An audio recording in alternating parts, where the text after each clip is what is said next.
पूरे ये 20 दिन के बाद का रिजल्ट है। 20 दिन में ये इतने बड़े बड़े हो गए।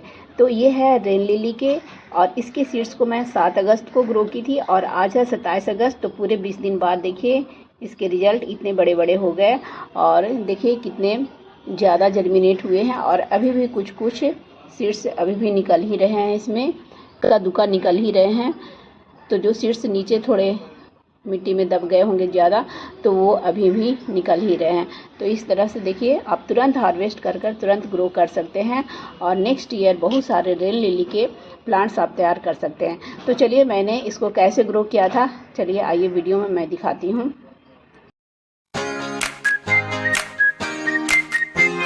Hello friends, welcome back to my YouTube channel Sinha's garden. तो फ्रेंड्स कैसे हैं आप सभी लोग? आई होप कि आप सभी लोग ठीक ही होंगे।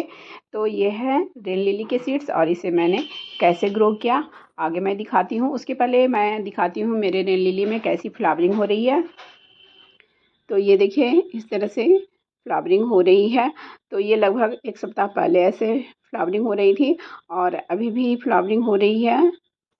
तो अभी भी फ्लावर्स खिले हुए हैं, एक खिले हुए एक एक्सपेंड हो चुका है, और यहाँ पे देख रहे होंगे कि एक सीड पॉट बनकर पूरी तरह से तैयार होकर फट भी गया है। तो इसे मैं हार्वेस्ट कर रख भी लेती हूँ। अगर आपको सीड पॉट नहीं चाहिए तो इस तरह से यहाँ से तोड़कर फेंक दें, नहीं तो ये सीड पॉट फिर पूरा एनर्जी लेता रहेगा, फिर ये नया स्टॉक नहीं निकालेंगे। इसलिए ये बात का ज़रूर ध्यान रखें।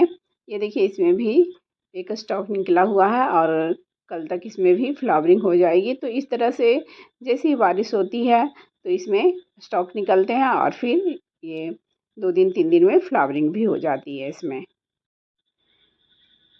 और जब मेरे पास रेन लिली के फ्लावर्स नहीं थे तो मुझे लगता था कि कितना ही सुंदर लगता है, और कहीं से मुझे मिल जाता, और ये मुझे फ्री ऑफ कॉस्ट ही मिला था। तो ये देखिए मैं इसके सीड्स को कलेक्ट कर फिर से रख ले रही हूँ। इसके सीड्स इसमें गिरे थे तो छोटे छोटे किनारे किनारे निकल भी गए हैं, इस साल ही गिरे थे इसमें। तो इस तरह से खुद ही आसानी से निकल भी जाते हैं। तो चलिए इसके सीड्स को कैसे ग्रो करना चाहिए आगे वीडियो में देखते हैं। तो रेन लिली को ग्रो करना बहुत ही इजी है। जैसे कि मैंने अभी दिखाया कि इसके सीड्स फटकर गिर जाते हैं तो खुद से ग्रो भी हो जाते हैं। ये बहुत ही इजी टू ग्रो प्लांट्स है, और लो मेंटेनेंस प्लांट्स है। कुछ भी केयर करने की ज़्यादा इसमें ज़रूरत नहीं होती है। तो इसके सीड्स को तुरंत हार्वेस्ट कर तुरंत आप ग्रो कर सकते हैं। तो इसके सीड्स को अगर अभी आप ग्रो करते हैं तो फिर इसमें धीरे धीरे छोटे छोटे प्याज जैसे बल्ब बनना स्टार्ट होंगे।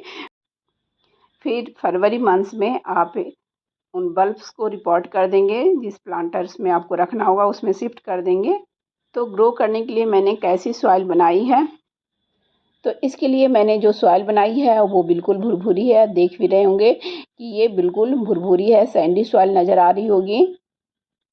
तो ये सैंडी सॉइल है, इसमें ऑलरेडी सैंड मिला हुआ है इस सॉइल में।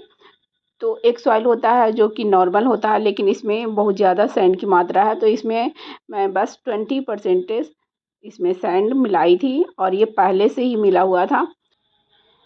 तो इसको मैं गुड़ाई कर ली हूँ। शायद इसमें पहले मैं कुछ लगाई थी, और इसमें जो छोटे छोटे इस तरह से मोटे मोटे टुकड़े रह गए हैं, इसको हमें अच्छी तरह से मिलाना होगा, क्योंकि इसमें हम सीड ग्रो कर रहे हैं इसलिए। तो अगर आप न्यू सॉइल ले रहे हैं, जैसे कि ये तो सैंडी सॉइल ऑलरेडी है, और एक जो होता है नॉर्मल गार्डन सॉइल होता है जिसमें कि कोई भी प्लांट्स आसानी से ग्रो हो जाते हैं बिना सैंड मिलाए, तो उसमें आप 30% के आसपास सैंड मिला सकते हैं। ऐसे तो ये किसी भी तरह के सॉइल में हो जाता है, लेकिन थोड़ा सैंड मिलाकर लगाएंगे तो ज़्यादा अच्छा होगा। तो ये देखिए इस तरह से मैं इसमें बीज डाल दे रही हूँ, और थोड़ी थोड़ी बीज को दूरी बनाकर डालें, क्योंकि फिर ये ग्रो होगा उसके बाद फिर इसमें बल्ब बनेंगे, फिर धीरे धीरे बल्ब का साइज़ बढ़ेगा। तो एक साथ ज़्यादा रहेंगे तो दिक्कत होगी फिर। तो धीरे धीरे बल्ब को बढ़ने के लिए स्पेस चाहिए। तो फिर ज़रूरत के अनुसार इसकी फिर मैं रिपोर्टिंग कर दूँगी, जैसे जैसे बल्ब के साइज़ बढ़ेंगे उसके हिसाब से। तो इसकी रिपोर्टिंग फरवरी मंथ में ही होगी, क्योंकि फिर ठंड के दिन में ये डोरमेंसी पीरियड में चला जाता है। और सॉइल में हमने कोई भी कंपोस्ट अभी ऐड नहीं किया है, सिर्फ गार्डन सॉइल और सैंड मिला हुआ है। तो इतना ही सीड डाली हूँ, क्योंकि फिर बहुत ज़्यादा और इसमें डाल नहीं सकते, तो सीड्स और जो बचे हुए हैं उसे मैं रख दी हूँ। और इसके ऊपर अब डालेंगे हम सॉइल, जो कि मिक्स किया था उसे मैंने थोड़ा सा निकाल कर रख लिया था, वही सॉइल को मैं इसके ऊपर से लगभग 1 इंच के आसपास डालेंगे। 1 इंच से ज़्यादा नहीं डालना है, क्योंकि बीज ज़्यादा अंदर हो जाएगी तो फिर वो बीज जर्मिनेट नहीं हो सकती है, इसलिए। तो अब हम इसमें डालेंगे पानी, और पानी हमें धीरे धीरे ही डालनी है, नहीं तो तेज़ी से पानी अगर डाल देंगे तो सारे सीड्स फिर ऊपर आ जाएंगे सॉइल के ऊपर। तो इसके बाद मैं अपडेट के साथ पूरा दिखाऊंगी। और इसके बाद अब हमें इसको रखना है ऐसी जगह पे जहाँ पे कि अभी डायरेक्ट धूप नहीं लगे। तो मैं इसका फुल अपडेट आप लोगों के साथ शेयर कर रही हूँ। तो ये देखिए, ये कुछ दिन के बाद का रिजल्ट है। तो ये देख रहे होंगे ये कितने सारे सीड्स इसमें निकल गए हैं। ये 8 दिन के बाद का रिजल्ट है। तो इस तरह से निकलने स्टार्ट हो गए हैं अभी, और इसमें निकलेंगे। तो ये है 20 दिन के बाद का रिजल्ट, और 20 दिन में देख रहे होंगे कितने बड़े बड़े हो गए इसके सीडलिंग्स।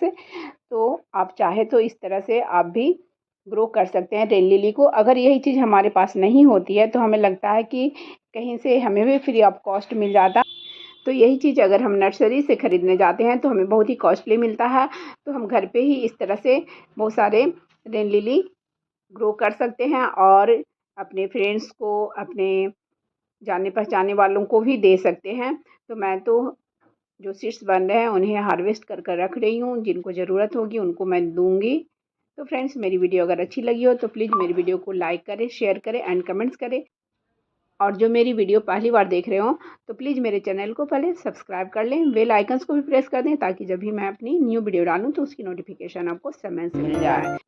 तो अब मैं मेरे चैनल के जो मेंबर्स हैं मैं उनसे मिलाती हूँ, और इसमें भी कुछ और न्यू लोग मेरे वाइटी फैमिली में आए हैं, तो उनका तहे दिल से वेलकम है। तो चलिए मैं उनसे मिलाती हूँ आप सबों को।